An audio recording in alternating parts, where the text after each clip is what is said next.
Hey, BC Calc students, this is our day 37 notes. Today we're going to be solving DiffEqs and talking about some applications. And DiffEqs are basically differential equations, just like we were working with yesterday for the first time with our new concepts of anti-differentiation. So at the very top of the notes, we have dy dx if that equals x to the n. Then using the anti-power rule, we know the original equation for y equals would be x to the n plus 1. So we increase that power by 1. And then divide by the new exponent, n plus 1. Don't forget about plus c, since anything of this form can differ by a constant. So using this idea with anti-differentiation and the anti-power rule there, I want you to answer a few things kind of on your own to get started today. And of course, we'll recap these things next time I see you. So are there any exceptions to that anti-power rule? And this should be hopefully somewhat fresh in your mind from day 36, but if not, go back and double check it.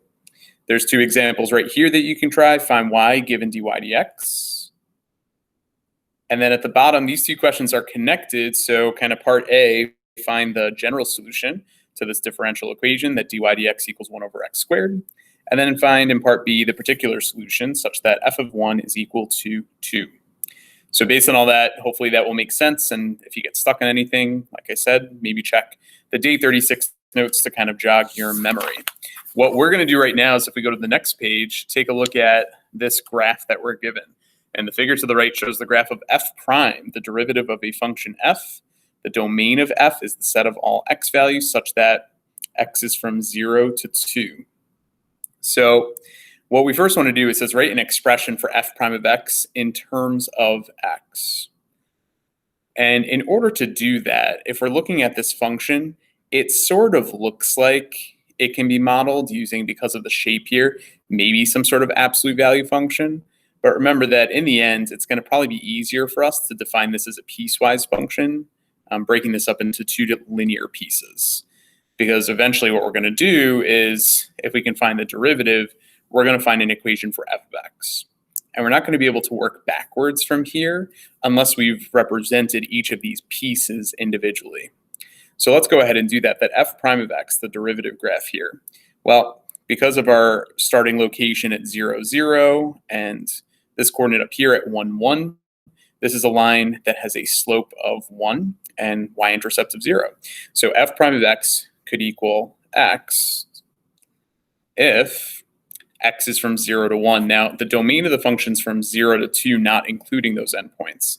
So I'm going to say that 0 is, or x is between 0 and 1, and I'll include 1 for that endpoint there. All right, so then moving over to this function over here, this line certainly has a slope of -1. And when I think about what the y-intercept would be, if I were to extend it to hit the y-axis, it would have a y-intercept of +2. So the equation for this other piece of the graph is we're seeing the line 2 minus x, or -x plus 2, whatever you like there. And we're seeing that on the interval from 1 to 2. So again, you can include 1 as that endpoint. It's maybe unclear as to where we should include 1. So you're okay if we include it in both of those parts of the piecewise, but we don't want to include 2. Okay. All right. So now that we have this defined as a piecewise function, it should be a little bit easier for us to work backwards. And we're going to write an expression for f of x in terms of x. So in order to do this, this right here, this f of 1 equals 0, winds up being an initial condition that we'll use. So we'll use that part in a second, but why don't we kind of just do this in general first, define f of x. And when I do that, I'm just going to find the antiderivative of both of these pieces over those intervals. And then once I add on my plus c to each in general, then I'll use the initial condition that we're given and kind of go from there and find the value of c that satisfies this initial condition. So what do we have for the first piece? Well, if the function or the derivative is x, then f of x would be x squared over 2. And again, we're going to add on c to that over the interval from 0 to 1. So meanwhile, for the function 2 minus x, the antiderivative there would be -x squared over 2.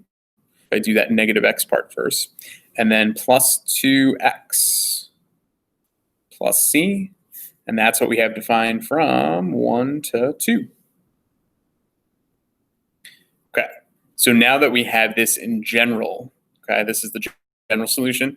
The particular solution such that f of 1 equals 0 Well, we're going to solve when each of these p's, if I plug in 0 for y and I plug in 1 for x, we'll solve each of them for the value of c.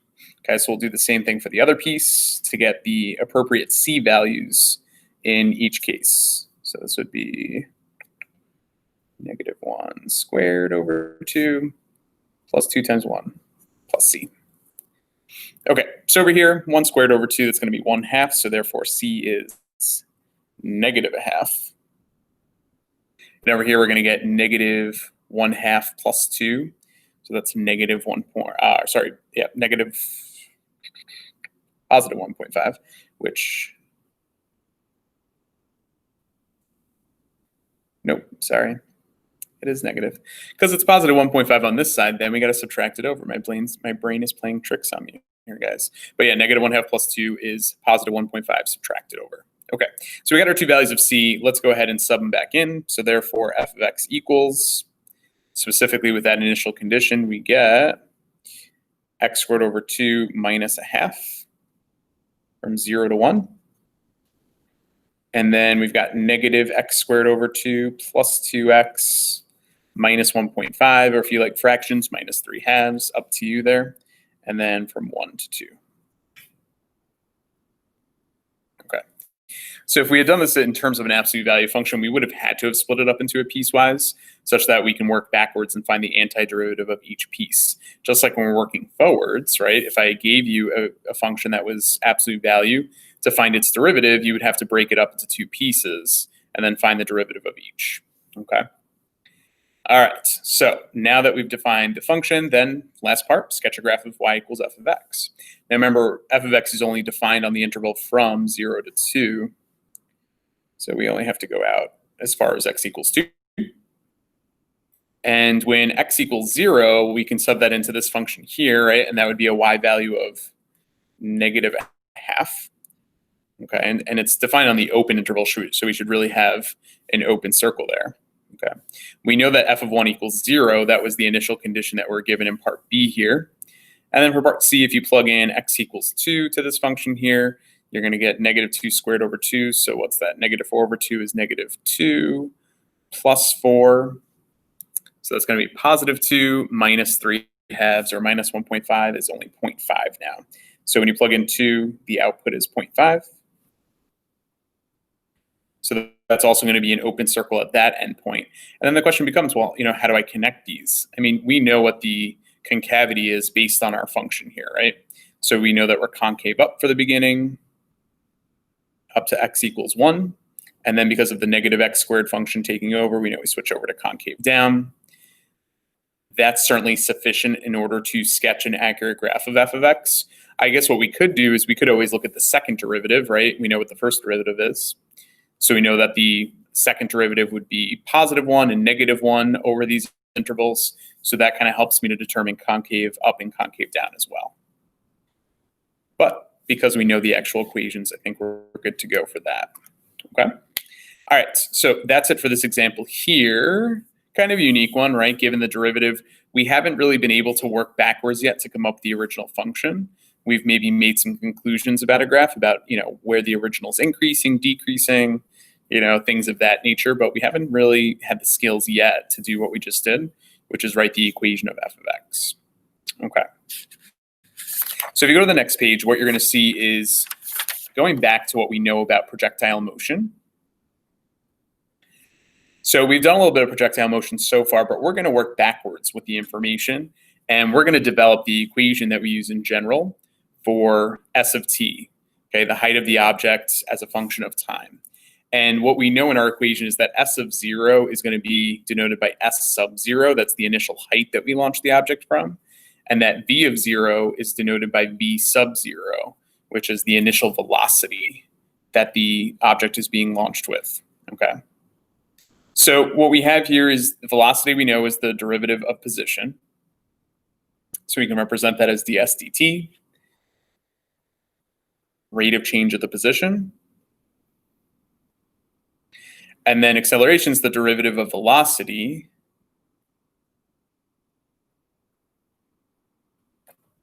which can also be represented as the second derivative of position, right? So the rate of change of the velocity is acceleration. Okay. And what we're going to do is we're actually going to start with what we know about acceleration due to gravity. And this I think you'll think is pretty cool when we get to the end of the process to develop why do we use that equation for S of t? Maybe you can think of what it is in your head for the height of a object in projectile motion. All right, so in English units, sorry, physicists of the world, okay? So the acceleration due to gravity would be negative 32 feet per second squared, and that's what dv dt is. So if this is dv dt, how do I find velocity then? Oh, isn't it just an antiderivative, right? So if this is the differential equation, then v must equal negative 32t plus c, of course. And the initial condition that we're going to use to figure out what c is in this case is just that we're looking at this at time equals 0. Okay, just before anything happens, at t equals 0, we would get that v sub 0 is just going to equal c. Okay, so that constant c can be represented by v sub 0. And remember that v sub 0, according to what we wrote up here, v sub 0 usually in your equation is denoted by v sub 0. So I'm going to make that substitution in a moment as well. All right. So here's what we have for v of t. Okay, v of t is negative 32t plus v sub 0. So now what I'm going to do is if this is v of t, well, that's really ds dt, isn't it? Okay, that's the derivative of the position.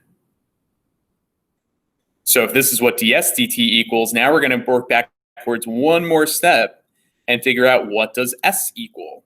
So if I use the anti-power rule, up this by 1, so now we're at t squared, divide by the new power out front. Now we're at negative 16t squared plus antiderivative here, since this is a constant, v sub 0t plus c.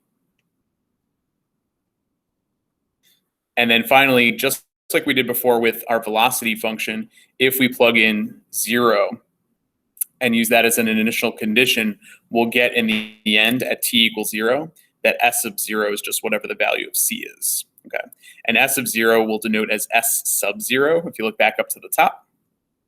Okay, so therefore, putting it all together, here is the formula that we use for the height of a projectile motion example. Negative 16t squared plus v sub 0t plus s sub 0. And that is it. So this is the form. We've used this formula earlier in the year. You guys have used it in years past, right? So it's kind of cool working backwards from knowing acceleration due to gravity at negative 32 feet per second squared, that we can find the antiderivative to get velocity, find the antiderivative of that to get position, and we get back to the formula that we know and love using the initial condition at t equals 0. Okay, so then all we're going to really do is actually not necessarily even practice more antiderivatives with that, but just a little bit more practice with applications of projectile motion. So if you look at this example, it says a ball is thrown upward from the top of an 80-foot building with an initial velocity of 64 feet per second. So if we write the equation of the path that the ball would take, modeled as a function of time, we would have that the height s of t is equal to negative 16t squared plus the initial velocity, so 64t, and then at the end plus 80, the initial height. Okay, so first question, when does the ball reach its maximum height? Well, the easiest way to do this, now that we have a little calculus on our side, is to figure out when the velocity is equal to 0. Okay, so find v of t. So v of t would be, in this case, negative 32t plus 64. Okay, and if you set that equal to 0 and subtract the 64 to the other side, okay, we know that when the ball reaches its maximum height, the velocity is 0 there, so the answer in the end is t equals 2 seconds. That's how long that takes. And these might have a very similar feel, again, to questions that we've done earlier in the year, just kind of a quick recap here. How high above the ground does it rise? So if we're looking at for the height, the highest point at its maximum, we know that it takes 2 seconds to get there. So it's just knowing that we have to take our value of t equals 2 and plug it into the position function. So we're going to find s of 2 which would be negative 16 times 2 squared plus 64 times 2 plus 80. Okay, and the max height that the ball takes in feet winds up being 144 feet. Okay. Moving on to the next piece, when does the ball strike the ground? So the ball strikes the ground when the height is 0. So a quick application here of plugging in 0 for S of t. And then solving this equation. And what's really nice about this one in particular, at least, is that you can divide out that lead coefficient and it goes in evenly to 64 and to 80. So if you divide by negative 16, you get t squared minus 4t minus 5, which is in fact even factorable on top of that. Man, we're really looking out here. So there's going to be t minus 5 and t plus 1. So t equals negative 1. Clearly, we're not going to look at negative units of time here, but t equals 5 seconds would be the time that the ball takes to strike the ground. Okay. And then finally, the last part says, at what time is the ball again at a height of 80 feet? That's where it initially started. So when again is it at 80 feet? So when we're looking for this to be a height, we're going to just set our position function equal to 80 and solve. And the nice thing is that since that's the initial height as well, these wind up canceling and subtracting out from both sides. So negative 16t squared plus 64t now equals 0. And if you take out a GCF of negative 16t, that nicely leaves you with t minus 4 left over. Well, of course, it makes sense that at t equals 0, the height is 80, because that was the initial height that we started at. But the other solution we're looking for, it is again at a height of 80 feet after 4 seconds, okay? So I'm pretty sure that after just doing this as a quick recap here with projectile motion, that you guys could probably do example 2 on your own. Here's a ball thrown vertically upward with an initial velocity of 80 feet per second, but it is from the ground, so that's a little bit different. And then the only thing that I think will be a little bit of a change, but nothing that you can't handle, of course, is a question asking what the corresponding velocities are when the ball is 96 feet above the ground. Okay, so that's going to be a little bit different. Just read that carefully. Make sure you're actually answering the question for part C. But otherwise, we will go over this next time I see you in class. And that's it as far as our lesson on a little bit more with anti-differentiation goes today. All right, so if you have any questions, let me know. Otherwise, much more to come with anti-derivatives.